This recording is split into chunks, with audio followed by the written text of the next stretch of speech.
அனைவருக்கும் வணக்கம். நான் உங்கள் யாவக்கீல் பிஸ்னஸ் கன்சல்டன்ட் காதர் பாவா. அன்பு நண்பர்களே, எஃப்எஸ்எஸ்ஐயில் பேசிக் ரிஜிஸ்ட்ரேஷன் யாரெல்லாம் பண்ணலாம், இது எப்படி நம்ம தேர்ந்தெடுக்குதுன்றதை இந்த முழுமையாக இந்த வீடியோவில் பார்க்கலாம். பொதுவாக இந்த பேசிக் ரிஜிஸ்ட்ரேஷன்றது இருக்கிற இடத்துலேருந்து மினிமம் கேட்டகரியில், அதாவது ஒரு மினிமம் சின்ன லெவலில் இருக்கக்கூடிய 10க்கு 10 அல்லது அது கீழே இருக்கக்கூடிய டேர்ன் ஓவர் ஒரு நாளைக்கு 2000லேருந்து 3000 ரூபாய்க்குள்ளே இருக்கக்கூடியவங்க இந்த மினிமம் பேசிக் லைசன்ஸை அப்ளை பண்ணலாம்.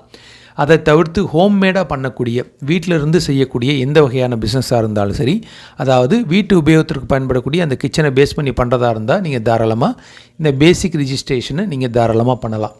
ஒருவேளை நீங்கள் சின்ன பிஸ்னஸாக இருக்கீங்க, டேர்ன் ஓவர் உங்களுக்கு 12 லட்ச ரூபாய்க்கு மேலே போகுது, ஒரு நாளைக்கு உங்களுடைய டேர்ன் ஓவர் வந்துட்டு மோர் தென் 3000க்கு மேலே போகுதுன்னா உங்களுக்கு இந்த பேசிக் ரிஜிஸ்ட்ரேஷனை நீங்கள் எடுக்கக்கூடாது.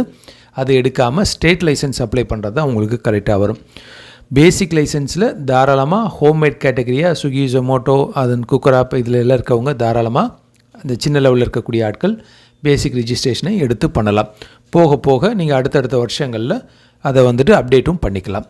மேலும் விவரங்களுக்கு இது சார்ந்த தகவல் மற்றும் ரிஜிஸ்ட்ரேஷன் மற்றும் ரினிவல் எதுவாக இருந்தாலும் எங்களை நீங்கள் தொடர்பு கொண்டு உங்களுக்கான சர்வீசஸை பெற்றுக்கொள்ளலாம். நன்றி, வணக்கம்.